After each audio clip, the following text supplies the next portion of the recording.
Namaku Rista. Usia pernikahanku dengan Bram sudah memasuki tahun ke-7. Dulu, aku kira pernikahan ini adalah anugerah terbesar dalam hidupku.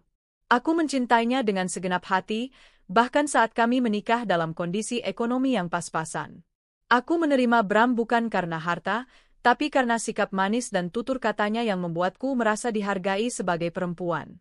Aku bekerja sebagai pegawai administrasi di sebuah kantor distribusi alat kesehatan. Gajiku tidak besar, tapi cukup untuk makan, membayar kontrakan kecil kami, dan memenuhi kebutuhan sehari-hari. Bram dulu bekerja serabutan, kadang ngojek, kadang jualan online, kadang juga ikut proyek teman. Tapi belakangan ini, dia mulai sering di rumah dan alasan yang dia berikan selalu sama, lagi nggak ada proyek, sayang. Sabar ya, nanti juga ada jalannya. Sebagai istri, aku berusaha mengerti.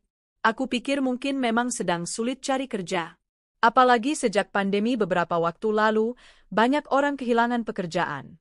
Aku pun mengambil lembur di kantor agar pemasukan kami tetap cukup. Bram tahu aku lelah, tapi tak pernah sekalipun dia menawarkan diri membantuku memasak atau membersihkan rumah. Aku mencoba menelan semuanya demi rumah tangga ini. Awalnya, aku pikir kesabaranku akan membuahkan hasil. Tapi perlahan, aku mulai merasa ada yang berubah. Bram lebih sering keluar malam. Alasannya, nongkrong dengan teman-temannya. Bahkan kadang ia pulang dini hari.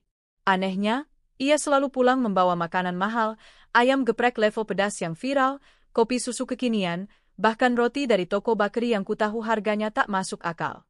Aku pernah bertanya, uang dari mana, Mas? Dia menjawab enteng, traktiran temen. Aku kan bantuin mereka kerja part-time, dapet tip.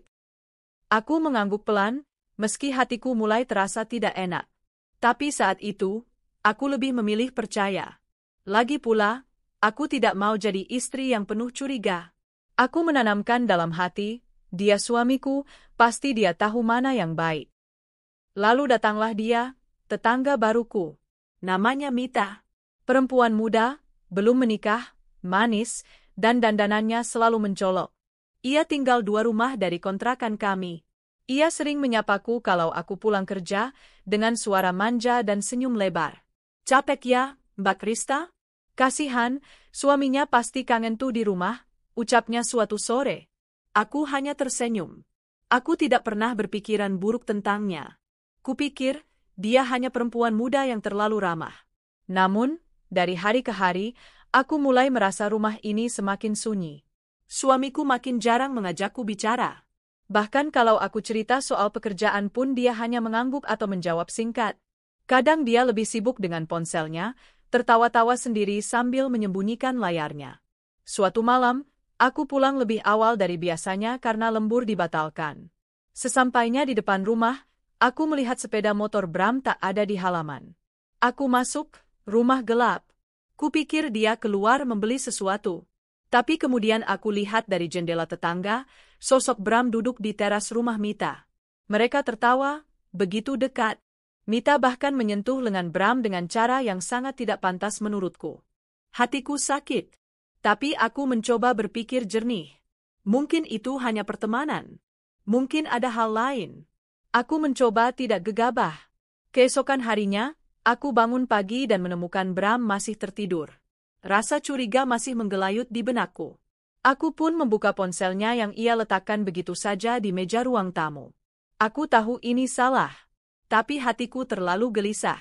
Dan disitulah semuanya dimulai. Aku membaca percakapan mereka di aplikasi pesan. Isi chatnya sungguh membuat dadaku sesak. Mita mengirimkan foto-foto dirinya dalam posisi menggoda. Bram membalas dengan emoji nakal dan janji-janji konyol. Sabar ya, sayang. Nanti kita jalan-jalan lagi kalau Rista lembur. Aku pakai uangnya dia aja buat traktir kamu. Tanganku gemetar. Napasku berat. Aku merasa dunia berhenti berputar. Semua kerja keras, semua pengorbanan yang kulakukan, ternyata hanya untuk menyenangkan perempuan lain. Aku tak langsung mengonfrontasi Bram. Aku simpan dulu rasa marahku. Aku pergi ke kamar mandi, dan menangis dalam diam. Air mata itu mengalir tanpa suara, tapi begitu panas. Rasanya seperti tertusuk ribuan duri. Malam itu, saat kami duduk makan malam, aku tak bisa menyentuh makanan. Aku hanya menatapnya, pria yang dulu kuanggap imam, sandaran, dan pasangan hidup. Mas, kataku pelan, Mita itu siapa buat Mas? Bram terlihat terkejut. Mita? Ya tetanggalah. Kenapa? Aku lihat chat kalian, suaraku mulai bergetar. Aku tahu semuanya. Bram diam. Matanya menatapku lama, lalu ia tertawa. Kamu buka ponselku? Hebat juga kamu ya. Udah kerja seharian, masih sempet jadi detektif. Jangan alihkan pembicaraan. Mas selingkuh sama dia? Dan pakai uangku untuk traktir dia? Wajahnya berubah. Kalaupun aku selingkuh, itu karena aku kesepian. Riz, kamu sibuk kerja terus. Aku nggak ngerasa punya istri. Duh, dadaku serasa ditinju. Kamu tega ngomong gitu? Semua yang kulakukan itu buat kamu. Buat kita, aku berteriak. Terserah kamu mau mikir gimana. Tapi jangan main buka-buka ponsel orang. Itu privacy. Dia lalu berdiri dan masuk ke kamar, meninggalkanku sendiri di ruang makan dengan dada yang hampir meledak. Tak ada rasa bersalah, tak ada permintaan maaf. Yang ada hanyalah pembalikan fakta. Malam itu aku tidak tidur. Aku hanya memandang langit-langit kamar, meraba perih di dalam hati yang makin lama makin dalam. Aku masih mencoba mencari alasan untuk tetap bertahan. Mungkin masih bisa berubah, pikirku. Mungkin dia hanya hilaf. Tapi aku tidak tahu bahwa ini baru permulaan. Bahwa pengkhianatan yang lebih menyakitkan akan datang dari orang yang bahkan lebih dekat darinya. Aku tidak tahu bahwa suatu hari, aku akan kembali dikhianati. Kali ini bukan oleh tetangga, tapi oleh darah dagingku sendiri. Sejak malam itu, hubungan kami tidak pernah sama lagi. Aku mencoba bertahan, mencoba memaafkan, tapi bayangan Bram bersama Mita terus menghantui pikiranku. Ia tidak pernah minta maaf dengan tulus. Bahkan sikapnya makin dingin, seolah akulah yang telah menyakiti dan mempermalukannya. Anehnya, setelah pertengkaran itu, ia tetap tinggal di rumahku, makan dari uangku, hidup dari hasil jerih payahku, tapi hatinya entah sudah milik siapa. Beberapa minggu berlalu, Mita tiba-tiba pindah rumah. Katanya sih, ikut kakaknya ke luar kota. Aku sempat merasa lega. Meskipun tidak ada penjelasan dari Bram tentang mengapa Mita pergi, aku berpura-pura tidak peduli. Aku berharap, dengan hilangnya Mita, semua bisa kembali seperti dulu. Tapi ternyata aku salah. Setelah kepergian Mita, bukannya berubah jadi lebih baik, Bram malah makin misterius. Ponselnya kini selalu digenggam erat. Ke kamar mandi pun dibawa. Jika ada pesan masuk, ia akan memalingkan layar atau buru-buru mengunci layar ponsel. Sesekali, ia tertawa-tawa sendiri, dan saat aku bertanya, jawabannya selalu menggantung. Lagi lihat video lucu. Pikiran buruk kembali menyergapku. Aku mulai meragukan semuanya. Tapi setelah kejadian Mita, aku takut menyelidiki lebih jauh. Aku takut menemukan kebenaran yang lebih menyakitkan. Namun, sebuah kejadian mengubah segalanya. Hari itu aku pulang kerja lebih awal karena bos memberiku kejutan, bonus tahunan. Jumlahnya tidak besar, tapi cukup untuk menabung biaya kursus yang sudah lama aku incar. Aku ingin mengambil kursus desain grafis untuk meningkatkan skillku dan mungkin mencari pekerjaan yang lebih layak. Sore itu aku pulang dengan hati senang.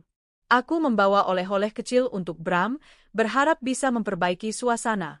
Tapi saat aku membuka pintu, rumah dalam keadaan kosong. Sepeda motornya tak ada. Kubuka ponselku dan mencoba menghubunginya. Nada sambung, tidak dijawab. Ku coba lagi. Masih tidak dijawab. Aku menunggu. Menit berganti jam. Sampai jam 8 malam, Bram belum juga pulang. Padahal biasanya ia sudah di rumah untuk makan malam. Aku membuka aplikasi pelacak yang pernah kutanam diam-diam di ponselnya sejak kejadian dengan Mita. Aku tahu ini salah. Tapi aku sudah terlalu sering dibohongi. Dari aplikasi itu, aku melihat titik lokasi Bram, perumahan elit di pinggir kota. Hatiku langsung tak karuan. Aku mengenali nama perumahan itu. Disitulah sepupuku tinggal, Citra, anak dari adik ibuku. Kami memang tak terlalu dekat, tapi hubungan keluarga kami cukup baik. Citra sering datang ke rumah saat lebaran atau acara keluarga. Dia tipe perempuan yang centil dan suka pamer di media sosial, tapi aku tak pernah menduga apa-apa. Pikiran buruk mulai mencuat. Jangan-jangan tidak mungkin. Tapi dugaanku makin kuat ketika aku melihat instastory Citra malam itu. Potongan video makanan mahal di atas meja makan, 2 piring berhadapan, lalu sepotong tangan laki-laki menyuapkan daging ke mulutnya. Tak terlihat wajahnya, tapi aku hafal jam tangan itu milik Bram. Aku menelan ludah. Perutku terasa mual. Tanganku bergetar saat menyentuh layar ponsel. Aku ingin percaya ini hanya kebetulan. Tapi dunia memang tak pernah begitu ramah padaku. Dengan detak jantung yang berpacu, aku menyusul ke perumahan itu. Aku naik ojek online tanpa banyak bicara. Hujan turun gerimis, seolah ikut meratapi perasaanku. Sesampainya di gerbang, aku menyebut nama lengkap Citra. Satpam mempersilakan masuk karena aku terdaftar sebagai keluarga yang pernah berkunjung. Aku berdiri di depan pintu rumah Citra. Lampu di dalam rumah menyala terang. Suara tawa terdengar samar dari balik tirai. Aku ragu. Ingin pulang. Ingin pura-pura tak tahu. Tapi hatiku sudah terlalu penuh luka. Aku harus tahu. Aku harus melihat dengan mata kepalaku sendiri. Tanganku menggedor pintu pelan. Tidak ada jawaban. Ku pencet bel sekali. Tak lama, suara langkah mendekat. Dan pintu terbuka. Di hadapanku berdiri Bram, mengenakan kaos santai dan celana pendek. Wajahnya pucat. Matanya membesar. Ia tak berkata apa-apa. Di belakangnya, Citra muncul dari balik ruang tamu. Mengenakan daster tipis, rambutnya terurai, wajahnya masih basah seperti habis cuci muka. Ia terdiam beberapa detik, lalu tersenyum sinis. "Oh, Mbak Rista tumben ke sini." Suaranya ringan, tapi menusuk. Aku tidak bisa berkata apa-apa. Hanya berdiri terpaku dengan dada sesak. "Apa-apaan ini, Mas Bram?" Akhirnya aku bersuara. "Kamu ke sini tiap malam? Sama sepupuku sendiri?" Bram menarik napas dalam. "Kamu nggak ngerti, Riz. Citra itu ngertiin aku. Dia nggak nuntut apa-apa. Dia bisa bikin aku ngerasa dihargai." Mataku panas. Nafasku tersengal. "Kamu bilang aku terlalu sibuk kerja? Lamang siapa yang cari uang di rumah? Siapa yang bayarin makan kamu? Bayar listrik, kontrakan, pulsa, semuanya pakai uangku. Lalu kamu pakai uang itu buat selingkuh sama dia?" Citra menyela dengan nada menyebalkan. "Jangan lebay, Mbak. Bram tuh kasihan, selama ini hidup sama kamu kayak budak. Nggak dikasih cinta, nggak dikasih perhatian. Aku cuma bantu dia lepas dari penderitaan." Aku menatapnya, dan ingin menampar wajahnya yang penuh kebohongan itu. "Citra," kataku dengan nada gemetar, "kamu itu sepupuku. Keluargaku. Kenapa kamu tega?" Ia hanya mengangkat bahu. "Cinta datang tanpa diduga, Mbak. Salah sendiri kamu terlalu sibuk sama dunia kamu sendiri. Laki-laki juga butuh dimanja." Tanpa berkata apa-apa lagi, aku mundur. Kakiku lemas. Tapi aku paksa melangkah. Aku pulang dengan hati yang sudah hancur tak bersisa. Sesampainya di rumah, aku langsung masuk kamar mandi. Aku muntah berkali-kali. Tubuhku gemetar. Kepalaku pening. Aku menangis seperti anak kecil kehilangan rumah. Rasanya seperti ditikam dari 2 arah.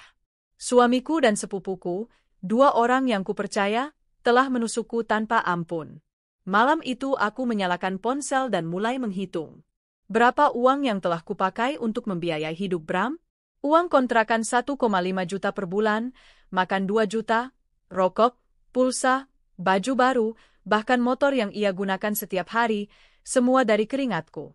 Aku sadar, selama ini aku bukan hanya istri. Aku adalah ATM berjalan. Aku bukan pasangan hidup, tapi alat bertahan hidup bagi suamiku. Dan yang lebih menyakitkan, uang yang kuperoleh dengan berdiri seharian, menahan emosi di kantor, lembur hingga malam, tidur hanya 4 jam, digunakan untuk mentraktir perempuan-perempuan yang menyelinap masuk ke hidupku. Saat fajar menyingsing, aku duduk sendirian di ruang tamu. Pandanganku kosong. Hatiku beku.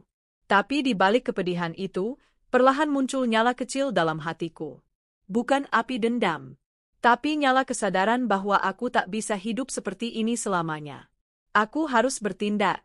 Aku harus menyelamatkan diriku dari kehancuran yang lebih dalam. Ini baru permulaan. Pagi itu aku tidak langsung berangkat kerja. Tubuhku lemas, mata bengkak, dan hatiku remuk tak berbentuk. Aku duduk di ruang tamu, menatap meja makan yang semalam tidak tersentuh. Di atasnya masih ada bekal makan malam yang kubuat dengan penuh semangat, sebelum hatiku dilululantakkan oleh dua orang yang seharusnya menjadi bagian dari hidupku, bukan pengkhianatnya. Ponselku bergetar. Sebuah pesan masuk dari Bram. Jangan lebay, Riz. Mau ngapain sih datang ke rumah Citra? Udah, anggap aja semua salah paham. Gak usah bikin drama. Tanganku mengepal.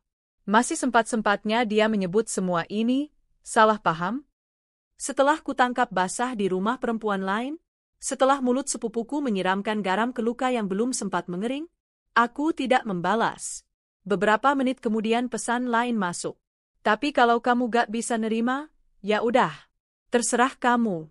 Aku mau pindah sementara ke rumah Citra. Butuh ketenangan. Dan begitulah. Ia pergi, tanpa rasa bersalah, tanpa ucapan minta maaf.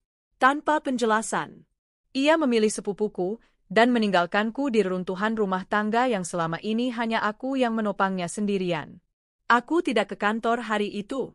Aku izin sakit. Tapi sebenarnya aku tidak sakit fisik. Aku hanya merasa dikhianati terlalu dalam. Aku menelepon ibu. Tapi seperti biasa, ibu hanya menyuruhku bersabar. Namanya rumah tangga pasti ada cobaan, Nak. Jangan langsung ambil keputusan besar. Siapa tahu suamimu cuma hilaf. Hilaf? Hilaf itu jika terpeleset, bukan saat seseorang secara sadar tidur di rumah perempuan lain. Apalagi sepupuku sendiri. Aku menangis tanpa suara. Bahkan keluargaku pun tak memahami luka ini. 2 hari kemudian, Bram datang mengambil beberapa pakaiannya. Ia bahkan tidak menatap mataku. Ia hanya bilang dengan nada enteng, aku nginep di rumah Citra dulu ya. Biar kamu bisa tenang juga. Nanti kita obrolin lagi kalau kamu udah gak emosian. Aku tidak menanggapi. Aku hanya duduk di sofa dengan tangan terlipat di dada, mencoba menahan diri agar tidak melemparkan benda apapun ke arah kepalanya. Sejak saat itu, aku memutuskan untuk diam. Tidak lagi mengejarnya. Tidak menangis di hadapannya. Tidak mengemis penjelasan. Tidak mencoba memperbaiki apapun yang sudah jelas-jelas hancur. Namun, malam-malamku tetap penuh dengan sesak. Pikiranku tidak bisa berhenti memutar semua adegan menyakitkan itu. Bagaimana aku membanting tulang, mencuci pakaian Bram, menyiapkan sarapannya, menyetrika bajunya, lalu ia pergi dan memberikan semua kenyamanan itu pada sepupuku. Di tempat kerja, aku mencoba bersikap normal. Tapi rekan-rekanku bisa melihat aku berbeda. Salah satu sahabat kerjaku, Dina, mendekatiku saat jam istirahat. Ada apa, Riz? Kamu kelihatan kacau. Kamu bisa cerita kalau mau, ucapnya pelan. Dan untuk pertama kalinya, aku menceritakan semuanya. Dari awal hingga akhir. Tentang Mita. Tentang Citra. Tentang bagaimana uangku digunakan untuk membiayai perselingkuhan suamiku. Dina menatapku dengan mata berkaca-kaca. Riz, kamu itu kuat banget. Tapi kamu gak harus bertahan demi orang yang gak tahu diri. Kalimat itu menamparku sekaligus menyadarkanku. Ya, aku kuat, tapi kekuatanku selama ini malah dipakai Bram untuk menindasku. Sore itu, aku pulang dengan perasaan berbeda. Aku melihat sekeliling rumah, dan untuk pertama kalinya aku sadar, aku tidak membutuhkan Bram untuk hidup. Bahkan sejak awal, semua ini berjalan karena aku yang menggerakkan. Dan aku pun mulai bergerak. Langkah pertama, aku mencetak semua bukti. Chat antara Bram dan Mita, lalu chat antara Bram dan Citra yang kudapat dari ponselnya saat dia lengah. Aku juga screenshot Instastory Citra malam itu. Aku kumpulkan semuanya dalam satu folder. Langkah kedua, aku datang ke kantor notaris yang biasa mengurus akta dan dokumen hukum. Aku berkonsultasi diam-diam tentang kemungkinan cerai dan pembagian harta. Ternyata karena semua aset, motor, tabungan, bahkan rumah kontrakan, dibayar dari rekeningku pribadi dan tidak ada tanda tangan bersama, semuanya masih aman atas namaku. Langkah ketiga, aku mulai menyusun keberanian. Aku mengunjungi rumah ibuku. Di sana, aku bertemu Citra. Ya, dia ternyata sedang bertamu juga. Ia tersenyum sok manis saat melihatku. Mbak Rista do, udah nggak marah-marah lagi, kan? Katanya enteng sambil menyisip teh. Aku menatap matanya lekat-lekat. Aku gak marah, Citra. Aku cuma kasihan sama kamu. Kamu pikir kamu menang karena bisa rebut suamiku? Padahal yang kamu dapat itu sisa-sisa laki-laki pemalas, gak punya tanggung jawab, dan bisanya hidup dari keringat perempuan. Wajah Citra menegang. Tapi aku tidak berhenti. Citra, kamu pikir hidup kamu akan lebih baik dengan Bram? Kamu pikir dia akan setia sama kamu setelah dia menyia-nyiakan perempuan yang banting tulang buat dia? Tunggu saja. Ibu kami memotong. Rista, jangan ngomong begitu. Dia kan keluargamu. Aku menggeleng pelan. Justru karena keluarga, Bu. Maka aku harus bicara. Aku gak butuh permintaan maaf dari mereka. Aku cuma gak mau pura-pura bahagia sementara luka ini terus berdarah. Aku pamit pulang. Tapi kali ini bukan dengan tangisan. Aku pulang dengan langkah mantap. Untuk pertama kalinya, aku tidak merasa sebagai korban. Aku merasa sebagai penyintas. Dan malam itu, aku mengirim pesan kepada Bram.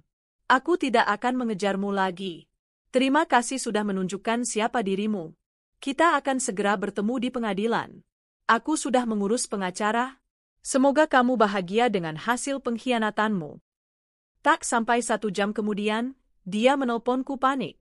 Riz, kamu jangan lebay. Gak usah cerai. Masih bisa dibicarain. Aku tertawa pahit. Masih bisa dibicarain? Setelah kamu tidur di rumah sepupuku hampir seminggu? Setelah kamu hina kerja kerasku dan pakai uangku buat pacaran? Maaf, aku bukan perempuan yang bisa kamu injak-injak seenaknya. Riz, kita mulai dari awal lagi. Aku bisa berubah. Terlambat. Aku menutup telepon. Kutatap langit malam dari jendela. Gelap. Tapi entah kenapa, malam itu terasa hangat. Seolah-olah Tuhan membisikkan sesuatu, bahwa meski aku jatuh berkali-kali, aku akan tetap bangkit. Karena aku punya kekuatan yang tidak pernah bisa mereka miliki, kemampuan untuk mencintai diriku sendiri, dan menghargai tiap tetes keringatku.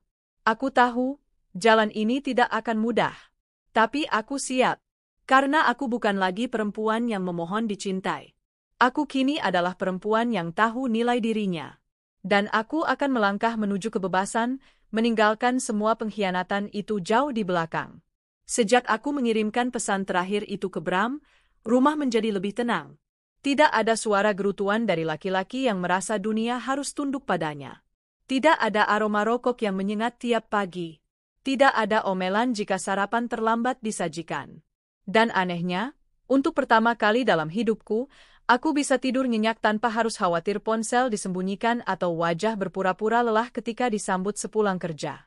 Aku mulai terbiasa menjalani hidup tanpanya.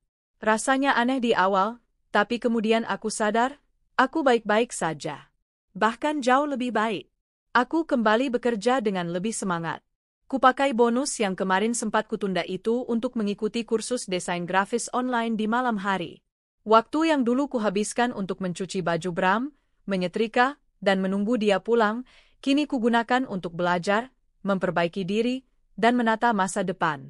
Namun, bukan berarti semuanya berjalan tanpa rintangan.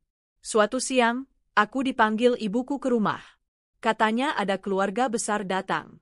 Aku menolak dengan halus, tapi ibu memaksa. Dengan berat hati, aku datang. Dan ternyata, aku dihadapkan dengan kejutan tak menyenangkan. Di ruang tamu itu, duduk Bram, Citra, dan beberapa anggota keluarga besar dari pihak ibu. Mereka semua menatapku begitu aku masuk, seolah aku pesakitan. Apa maksudnya ini? Tanyaku tegas. Bibi Ijah, kakak dari ibuku, membuka suara. Rista, kamu ini anak baik. Tapi kenapa kamu jadi kayak orang gak punya hati? Sudah tahu Citra dan Bram saling mencintai, kamu malah mau ceraikan Bram? Itu dosa, Nak. Aku menggeleng tak percaya. Maaf, Bi. Jadi sekarang aku yang berdosa? Aku yang menghidupi Bram selama bertahun-tahun, aku yang dibohongi, aku yang dikhianati, dan sekarang aku yang dipersalahkan. Ya, kamu mungkin terlalu sibuk kerja sampai lupa menjadi istri, ujar Bibi lagi. Sok bijak. Citra ikut menambahkan dengan senyum angkuh, kami memang tidak berencana jatuh cinta, Mbak. Tapi cinta tidak bisa disalahkan. Daripada menyimpan dendam, mending bakrelakan saja. Kita keluarga, jangan saling menyakiti. Hatiku semakin membeku. Aku menatap Citra tajam. Kamu minta aku ikhlas menerima kalau suamiku direbut oleh sepupuku sendiri? Kamu bicara tentang cinta seolah itu pembenaran dari pengkhianatanmu. Bram hanya menunduk, tak berkata apa-apa. Aku bangkit dari kursi. Dengar baik-baik. Kalian bisa mengatur sandiwara ini seolah aku adalah sumber masalahnya. Tapi aku punya bukti semua. Chat, foto, rekaman, semuanya. Kalau kalian masih nekat mempermalukan aku di hadapan keluarga, aku tidak segan untuk membawanya ke pengadilan terbuka. Mau nama baik Citra hancur? Wajah Citra pucat. Keluarga besar langsung saling tatap. Aku menoleh pada ibuku. Dan ibu? Kalau ibu lebih memilih berpihak pada keluarga lain daripada anak kandung sendiri, aku tidak bisa memaksa. Tapi mulai hari ini, tolong jangan paksa aku untuk duduk di meja yang sama dengan para pengkhianat. Aku berjalan keluar tanpa menoleh lagi. Ada air mata yang nyaris jatuh, tapi kutahan sekuat tenaga. Sesampainya di rumah, aku menangis. Bukan karena aku lemah, tapi karena aku kecewa. Ternyata, dikhianati oleh orang asing lebih mudah ditelan daripada dikhianati oleh keluarga sendiri. Keesokan harinya, Bram datang ke rumah. Ia mengetuk pintu dengan wajah penuh luka, bukan luka fisik, tapi luka karena ego laki-laki yang mulai hancur. Ia tidak menyangka aku bisa teguh seperti ini. Riz, aku salah. Aku sadar sekarang. Citra itu, dia bukan seperti yang aku kira. Kami sering ribut. Dia mulai nuntut banyak hal. Aku kangen rumah ini. Aku kangen kamu. Aku menatapnya dari balik pagar. Kamu baru sadar setelah merasakan hidup dengan perempuan yang hanya tahu menuntut? Kamu baru sadar betapa nyamannya rumah ini setelah kehilangan? Riz, aku minta maaf, tolong kita mulai dari awal. Aku tertawa kecil. Mulai dari awal, ya? Awal yang mana? Saat kamu selingkuh dengan Mita atau dengan Citra?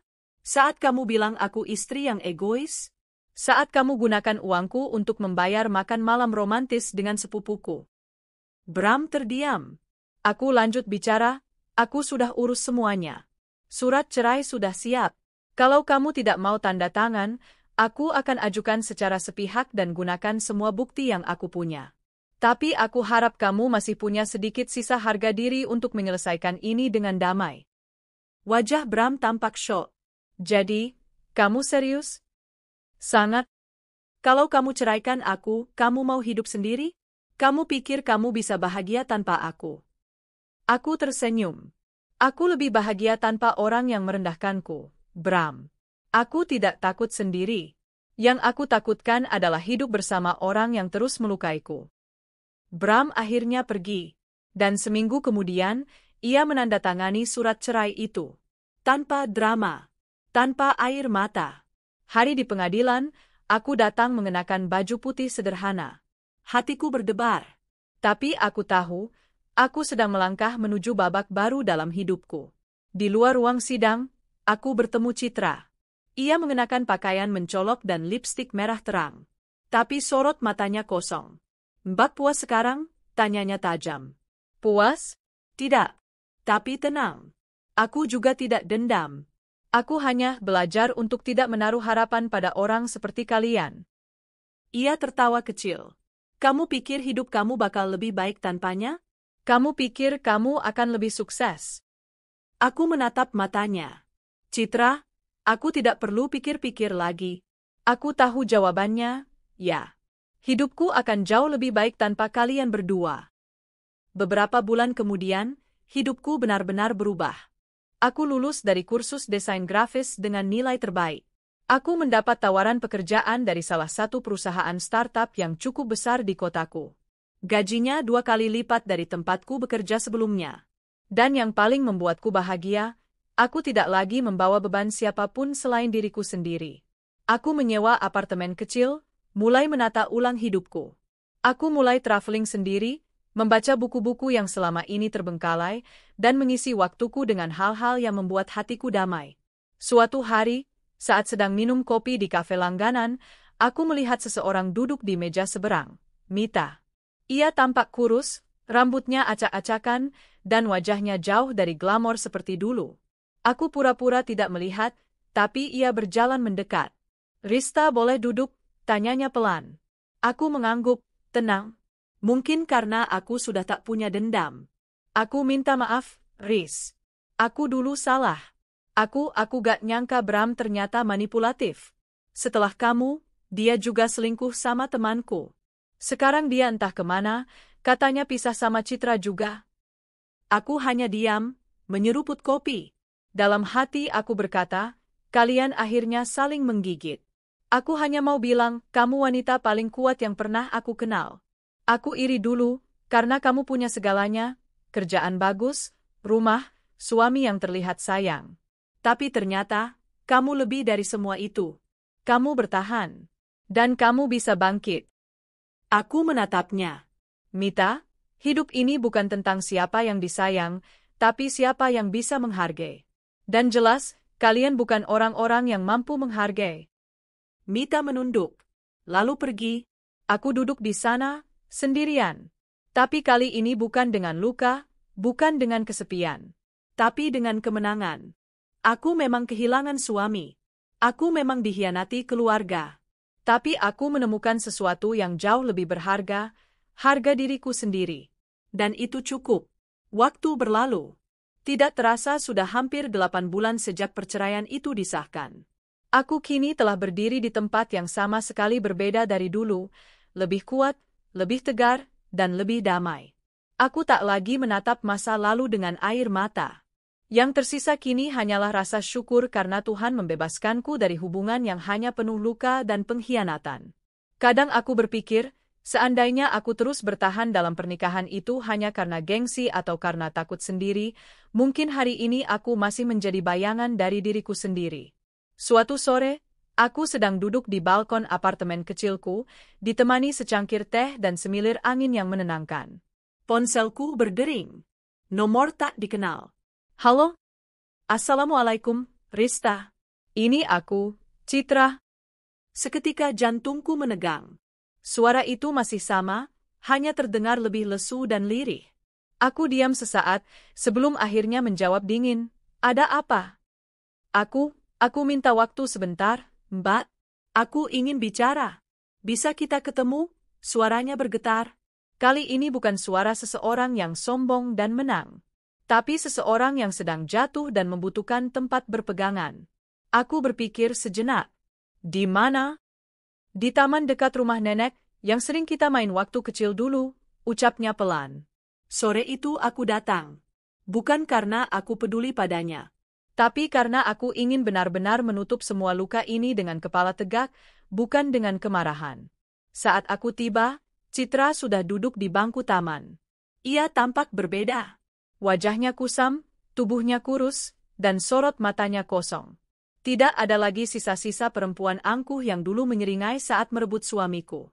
"Aku tahu aku tidak pantas bicara denganmu lagi, Mbak," katanya pelan, membuka percakapan. "Tapi aku butuh jujur hari ini. Hidupku hancur, Mbak." Aku tidak terkejut. Aku hanya menatap lurus ke depan. Setelah kamu dan Bram bercerai, aku pikir dia akan sepenuhnya jadi milikku. Tapi kenyataannya, dia berubah. Dia sering marah, kasar, main tangan, dan dia juga selingkuh lagi. Dengan 2 perempuan lain. Air matanya mulai jatuh. Aku tetap diam. Tidak ada sepatah kata pun keluar dari mulutku. Uang tabungan yang aku kumpulkan habis. Dia tidak kerja. Aku yang cari uang, dia hanya ongkang-ongkang kaki, bahkan sering mabuk. Setiap kali aku komplain, dia mengungkitmu, mengatakan bahwa kamu jauh lebih sabar dan dewasa dariku. Aku menoleh menatap matanya. "Lalu kenapa kamu datang padaku sekarang, Citra? Untuk minta maaf?" Atau karena kamu butuh simpati? Citra terisak. Aku ingin minta maaf. Aku menyesal. Dulu aku hanya iri padamu. Kamu punya semua yang kuinginkan. Kamu pintar, mandiri, disukai banyak orang. Sementara aku cuma gadis manja yang tak pernah tahu bagaimana rasanya bekerja keras. Aku pikir merebut suamimu akan membuatku merasa menang. Ia mengusap air mata yang terus menetes. Tapi ternyata, aku hanya merebut beban yang selama ini kamu pikul sendirian. Aku tidak pernah tahu bahwa Bram begitu malas, manja, dan egois. Dan aku tidak sanggup menjalani itu. Aku menghela napas panjang. Citra, aku sudah memaafkanmu sejak lama. Tapi bukan karena kamu layak dimaafkan. Aku memaafkanmu agar aku bisa hidup tenang. Dan sekarang aku sadar, kamu tidak pernah benar-benar mencintai Bram. Kamu hanya mencintai bayangan yang kamu ciptakan tentang dia. Citra menunduk. Aku gak tahu harus kemana sekarang, Mbak. Keluarga juga marah sama aku. Bram ninggalin aku dan katanya sekarang dia tinggal sama perempuan lain. Aku gak punya apa-apa. Aku menatapnya, lalu berkata pelan namun tegas, Citra, ini adalah harga dari pilihanmu. Aku tidak ingin kamu menderita, tapi aku juga tidak akan menyelamatkanmu. Hidup itu tentang tanggung jawab. Seperti dulu aku bertanggung jawab atas rumah tanggaku, sekarang kamu juga harus tanggung jawab atas keputusanmu. Dia hanya terdiam, terseduh. Aku pun bangkit. Semoga kamu bisa belajar dari semua ini. Tapi aku sudah selesai dengan semua luka masa lalu. Dan aku tidak akan kembali ke dalamnya. Aku melangkah pergi, meninggalkan Citra dalam tangisnya. Aku tidak membenci dia lagi. Tapi aku juga tidak punya ruang dalam hidupku untuk orang-orang yang pernah menginjakku demi kesenangan sesaat. Beberapa hari kemudian, aku mendapat kabar dari Dina, sahabatku di kantor lama. Riz, kamu tahu gak? Bram sekarang kerja jadi tukang parkir di minimarket dekat rumahku. Aku tersenyum kecil. Ternyata dia bisa juga kerja, ya? Kami berdua tertawa. Aku tidak merasa senang atas penderitaan orang lain. Tapi aku merasa puas karena aku tidak perlu melakukan apa-apa untuk membalas mereka. Karma bekerja jauh lebih rapi dari apapun yang pernah kurencanakan. Hari itu aku menatap cermin. Wajahku tidak lagi pucat. Kulitku terlihat segar, mataku bersinar, dan senyumku kembali. Aku berdiri di depan lemari dan mengambil map coklat berisi rencana besar yang selama ini kuimpikan. Membuka usaha sendiri. Selama setahun terakhir, aku menabung. Dan hari ini, aku akan memulai usaha kecilku, studio desain dan percetakan undangan digital. Aku sewa ruko kecil di dekat kampus, kuajak 2 adik kelas yang dulu magang di tempat kerjaku, dan kami bekerja sama. Aku menamai usahaku, Mandira Studio, berarti cahaya yang bangkit dari luka. Tiap hari aku bekerja dengan semangat. Aku mulai mendapat klien dari teman-teman lama, lalu dari mulut ke mulut, namaku mulai dikenal. Sampai akhirnya, suatu hari, datang seorang klien bernama Bayu. Ia tampan, ramah, dan sangat sopan. Maaf Mbak, saya suka dengan konsep desain Mandira ini. Bisa bantu buat undangan pernikahan saya? Katanya sopan. Aku tersenyum. Tentu. Senang sekali bisa bantu. Untuk konsepnya bagaimana? Kami mulai berdiskusi, dan setiap kali Bayu menjelaskan, aku bisa merasakan betapa ia memperhatikan detail, betapa ia menghargai kerja timku. Beberapa kali ia menatapku dan tersenyum. Tapi aku menjaga batas. Hatiku belum sepenuhnya terbuka, dan aku tidak ingin tergesa. Namun, setelah proyek itu selesai, Bayu kembali. Kali ini bukan sebagai klien. Mbak Rista, boleh saya traktir makan siang sebagai ucapan terima kasih? Tanyanya pelan. Aku ragu sesaat, lalu mengangguk. Baik, tapi hanya makan siang ya? Dan sejak saat itu, hubungan kami perlahan berkembang. Tidak terburu-buru, tidak penuh drama, tapi perlahan, hangat, dan penuh respek. Di hadapan Bayu, aku tidak perlu berpura-pura kuat. Ia tidak mengasihaniku karena masa laluku. Ia menghargai perjalananku. Suatu malam, di tengah makan malam yang sederhana, ia berkata, aku tidak tahu kisah masa lalumu dan aku tidak akan memaksamu cerita. Tapi satu hal yang pasti, Aku kagum pada perempuan yang bisa bangkit seperti kamu. Aku tersenyum. Kamu tidak perlu tahu semuanya. Cukup tahu bahwa aku sudah sembuh. Dan kini aku hanya ingin menjalani hari-hari yang jujur dan damai. Bayu menggenggam tanganku. Kalau kamu izinkan, aku ingin jadi bagian dari hari-hari itu. Air mataku hampir jatuh. Tapi kali ini bukan karena luka, tapi karena akhirnya aku menemukan seseorang yang tidak melihatku sebagai beban, tapi sebagai cahaya. Dan untuk pertama kalinya, aku bisa membayangkan masa depan yang indah, bukan karena ada laki-laki di dalamnya, tapi karena aku telah kembali mencintai diriku sendiri sepenuhnya. Beberapa bulan setelah pertemuan terakhirku dengan Bayu, hidupku berjalan tenang, jauh dari keributan dan drama yang dulu menguras air mataku tiap malam. Mandira Studio tumbuh pesat, kami kebanjiran klien. Bahkan, aku mulai merekrut pegawai tambahan untuk membantu mengatur pesanan.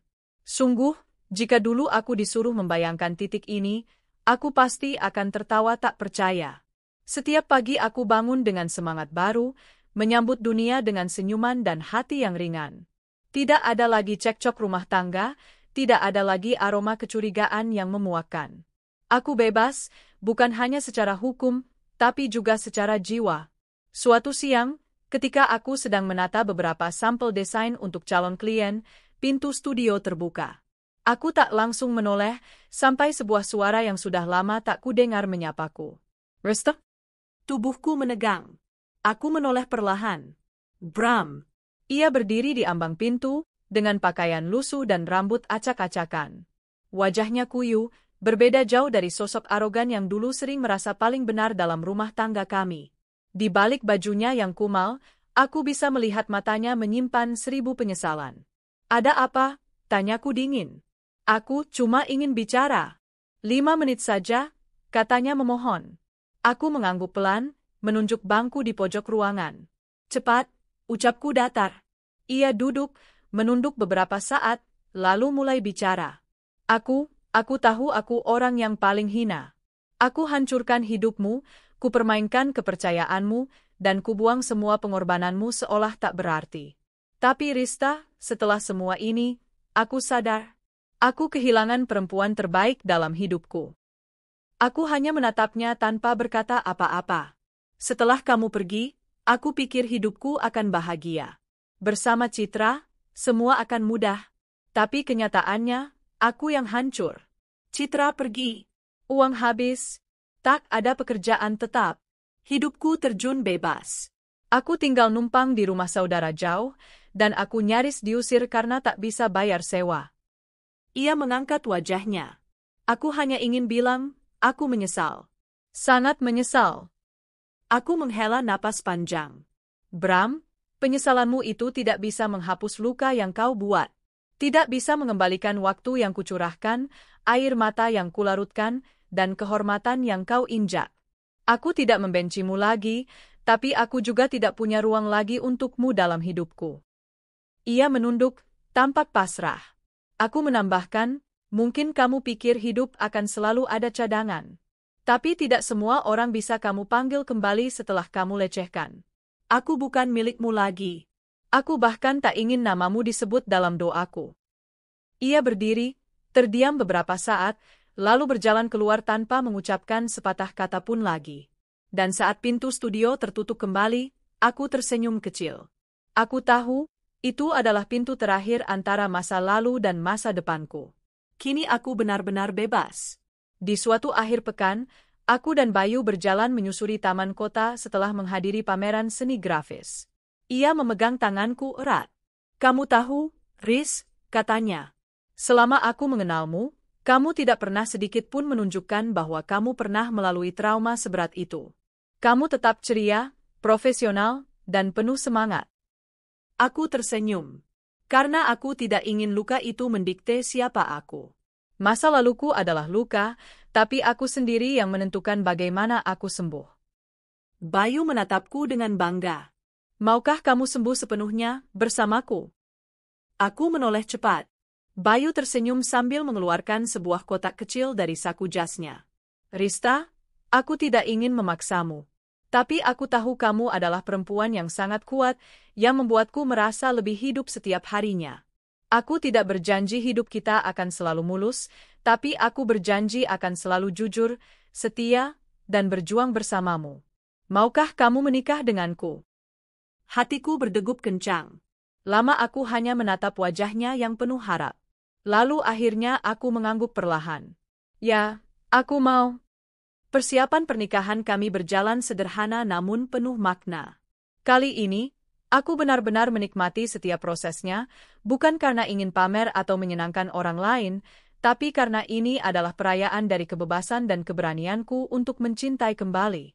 Dan yang paling membahagiakan, aku menyelenggarakan acara itu menggunakan jasaku sendiri, Mandira Studio. Klien pertamaku kini adalah diriku sendiri. Hari pernikahan tiba. Aku mengenakan gaun putih sederhana. Tidak mewah, tapi elegan. Di cermin, aku melihat diriku dengan bangga. Aku bukan lagi Rista yang dulu, yang takut ditinggalkan, yang selalu mengalah, yang hidup dalam bayang-bayang suami yang egois. Aku adalah Rista yang kini memilih sendiri siapa yang pantas masuk dalam hidupku. Bayu menyambutku di pelaminan dengan senyuman teduh. Matanya berbinar, tangannya hangat. Saat ia mengucap ijab kabul, mataku basah. Tapi kali ini bukan karena luka, melainkan karena haru. Saat bersalaman, ia membisikkan sesuatu ke telingaku. Kini hidupmu bukan tentang pengkhianatan. Kini hidupmu adalah tentang kebangkitan. Dan aku tahu, aku tak lagi hidup dalam bayang-bayang lelaki yang pernah menghancurkanku. Aku sudah menulis ulang takdirku dengan tanganku sendiri. Beberapa hari setelah pernikahan, aku menerima surat. Dari siapa? Dari Citra. Isinya singkat. Mbak Rista, aku dengar Mbak menikah lagi. Aku ikut bahagia, benar-benar. Aku tidak bisa mengubah masa lalu, tapi aku hanya ingin mengatakan terima kasih. Terima kasih karena tidak menyimpan dendam. Aku sedang berusaha memperbaiki hidupku juga, mulai dari nol. Doakan aku ya, Mbak Citra. Aku menarik napas panjang. Untuk pertama kalinya, aku merasa surat itu bukan beban. Aku hanya menjawabnya dengan satu kalimat dalam hati. Semoga kamu menemukan kedamaianmu sendiri, Citra. Aku sudah menemukan punyaku. Beberapa bulan berlalu. Mandira Studio berkembang menjadi salah satu penyedia jasa desain undangan digital paling populer di kota. Aku mulai diundang untuk memberi seminar motivasi bagi perempuan-perempuan yang pernah mengalami kekerasan dalam rumah tangga. Dalam salah satu sesi, seorang peserta bertanya padaku, Mbak Rista, bagaimana caranya tidak menyimpan dendam pada orang-orang yang menghancurkan kita? Aku tersenyum. Jangan pikirkan cara untuk membalas mereka. Fokuslah pada bagaimana kamu membangun dirimu kembali. Dendam hanya akan membuat luka itu terus bernanah. Tapi kesuksesan, kebahagiaan, dan cinta yang sehat, itu obat terbaik yang bisa kamu hadiahkan pada dirimu sendiri. Di akhir hari, saat aku pulang ke rumah, Bayu menungguku di teras sambil membawa 2 gelas teh hangat. Ia menyambutku dengan pelukan. Capek? Tanyanya lembut. Aku menggeleng. Justru aku merasa hidup banget hari ini. Kami duduk berdampingan, menatap langit yang mulai berubah warna. Aku menyandarkan kepala di bahunya. Dulu aku kira hidupku hanya akan dipenuhi dengan luka, bisikku. Tapi ternyata, Tuhan masih menyisakan banyak hal indah untukku. Bayu mengecup keningku. Karena kamu layak mendapatkannya. Dan akhirnya aku tahu, bahwa meski hidupku pernah dihancurkan oleh pengkhianatan, aku punya kuasa untuk membangun kembali semuanya, lebih kuat, lebih indah, dan lebih berarti. 3 tahun telah berlalu sejak hari ketika aku meninggalkan rumah yang dulu kusebut tempat pulang. 3 tahun sejak aku membebaskan diri dari jerat pernikahan palsu yang hanya penuh kebohongan dan pengkhianatan. Dan 3 tahun yang cukup untuk membuatku benar-benar sembuh, bukan hanya dari luka hati, tapi dari luka harga diri. Kini hidupku seperti lembaran baru yang bersih, tanpa beban, tanpa nama Bram, tanpa bayangan Citra. Hanya ada aku, Bayu, dan keluarga kecil kami yang tengah kami bangun bersama dengan cinta dan kejujuran. Pagi itu, aku duduk di halaman belakang rumah sambil menyuapi anak pertamaku, seorang bayi laki-laki berusia 8 bulan yang kami beri nama Arsha Bayu Mandira. Nama itu kupilih sendiri. Arsya berarti kebangkitan. Bayu adalah nama suamiku, dan Mandira tetap kusematkan sebagai pengingat bahwa aku pernah lahir kembali dari luka. Tiap kali menatap mata jernih anakku, hatiku seperti dibersihkan dari sisa-sisa luka masa lalu. Aku tersenyum bahagia saat tangannya menggenggam jariku. Dalam tatapan polosnya, tidak ada pengkhianatan, tidak ada kepura-puraan. Hanya ketulusan. Bayu muncul dari dapur membawa 2 cangkir kopi. Pagi sayang. Anak kita sukses bangunin ayam lagi, ya? Aku tertawa. Tiap subuh dia nyanyi sendiri di box bayi. Cita-citanya jadi penyanyi kayaknya. Kami tertawa bersama. Sederhana, tapi bahagia. Hari itu aku diundang untuk menjadi pembicara utama dalam seminar nasional bertema Perempuan yang Bangkit dari Luka. Aku sempat menolak beberapa kali karena masih canggung berbicara di depan banyak orang. Tapi sahabatku, Dina, memaksaku. Riz, cerita kamu bukan cuma tentang pengkhianatan, tapi tentang harapan. Kamu harus berbagi, kata Dina. Akhirnya aku berdiri di atas panggung besar di hadapan ratusan perempuan dari berbagai kota. Banyak dari mereka adalah korban KDRT, perselingkuhan, atau pengabaian rumah tangga. Wajah-wajah yang dulu pernah menjadi wajahku juga. Aku bicara panjang. Tentang awal mula pernikahanku dengan Bram. Tentang bagaimana aku dipaksa kuat padahal diriku hampir hancur. Tentang bagaimana aku membayar semua tagihan rumah, sementara suamiku menggunakan uang itu untuk berselingkuh. Tentang pengkhianatan yang dilakukan oleh 2 orang yang paling aku percaya, suami dan sepupuku. Sebagian dari mereka menangis saat aku menceritakan saat aku menyaksikan sendiri Bram bersama Citra di kamar hotel. Aku tidak memperhalus kisahku. Karena aku tahu, perempuan-perempuan di ruangan itu butuh kebenaran. Bukan dongeng. Lalu aku bercerita tentang keberanianku pergi. Tentang ketakutanku saat memulai dari nol. Tentang bagaimana aku bangun usaha, membangun hidup, dan akhirnya membangun kembali kepercayaan pada cinta. Jangan pernah biarkan seseorang yang menyakitimu mendefinisikan siapa dirimu. Kamu bukan wanita gagal hanya karena ditinggalkan. Kamu bukan wanita murahan hanya karena dikhianati. Kamu tetap berharga. Dan kamu berhak memilih hidup yang lebih baik. Ruang itu hening. Air mata jatuh dari beberapa sudut. Lalu aku akhiri pidatoku dengan satu kalimat yang membuat semua berdiri memberi tepuk tangan panjang. Aku bukan korban. Aku adalah perempuan yang bangkit. Seusai acara, banyak peserta menghampiriku. Beberapa memelukku sambil menangis, ada yang hanya menggenggam tanganku dengan erat. Namun yang paling tak kuduga adalah ketika seorang perempuan parubaya menghampiriku dengan wajah yang sangat familiar. Rista? Aku menoleh. Bu, Ibu Wati, tanyaku ragu. Ia mengangguk. Ibu kandungnya Bram. Dadaku sesaat terasa sesak. Sudah bertahun-tahun aku tak bertemu ibu mertuaku yang dulu lebih membela anaknya ketimbang menanyakan bagaimana keadaanku. Ibu nonton? Tanyaku pelan. Ibu dengar kabar kamu jadi pembicara, dan ibu datang diam-diam, katanya, menatapku dalam. Dulu ibu buta. Ibu pikir kamu hanya lebay, hanya istri yang tak pandai merawat suami. Tapi, setelah semua yang terjadi, ibu tahu sekarang, kamu adalah istri yang paling sabar dan tabah. Ibu minta maaf, Nak. Aku menghela napas pelan. Tidak ada lagi kemarahan dalam diriku. Bahkan tidak ada kekecewaan. Hanya rasa lega karena akhirnya semua topeng jatuh. Tak apa, Bu. Saya sudah memaafkan semuanya sejak lama. Ibu dengar Bram sekarang tinggal numpang di rumah pamannya. Pengangguran. Citra juga entah kemana, tambahnya lirih. Aku hanya mengangguk. Ibu doakan kamu bahagia, Rista. Kamu pantas mendapatkan semua kebaikan di dunia ini, ucapnya dengan mata berkaca-kaca. Aku menggenggam tangan beliau. Terima kasih, Bu. Malamnya, saat aku pulang ke rumah, Bayu menyambutku dengan pelukan hangat. Arsya sudah tertidur. Aku bangga padamu, ucap Bayu di depan cermin saat kami bersiap tidur. Aku menatap refleksi kami berdua. Untuk pertama kalinya, aku merasa lengkap, bukan karena aku punya pasangan, tapi karena aku telah berdamai dengan masa lalu dan tidak membiarkannya mendikte masa depanku. Malam ini aku merasa seperti benar-benar pulang ke diriku sendiri, Bayu, ucapku pelan. Ia mengecup ubun-ubunku. Dan aku berjanji, aku akan menjagamu agar kamu tak pernah merasa tersesat lagi. Keesokan harinya, saat aku membuka email kantor, ada satu pesan dari akun anonim. Jika suatu hari aku bisa kembali ke masa lalu, aku akan memilih mencintaimu dengan benar sejak awal.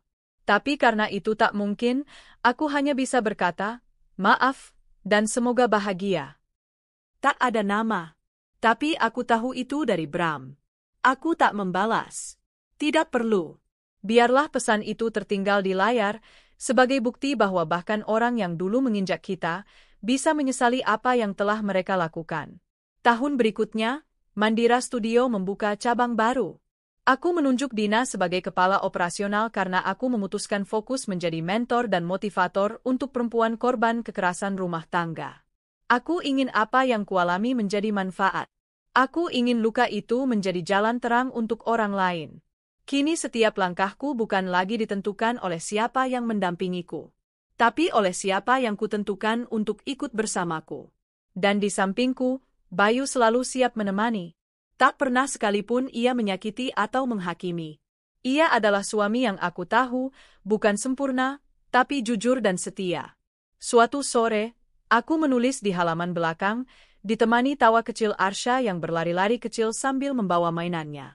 Di seberangnya, Bayu sedang memangkas tanaman hias sambil sesekali melirik ke arah kami dan tersenyum. Angin berhembus pelan. Hangat, menenangkan. Aku menutup buku jurnalku setelah menuliskan satu kalimat terakhir. Hidupku bukan lagi tentang siapa yang menyakitiku, tapi tentang bagaimana aku menyelamatkan diriku sendiri. Dan akhirnya, aku benar-benar percaya bahwa setelah badai seburuk apapun, akan selalu ada pelangi.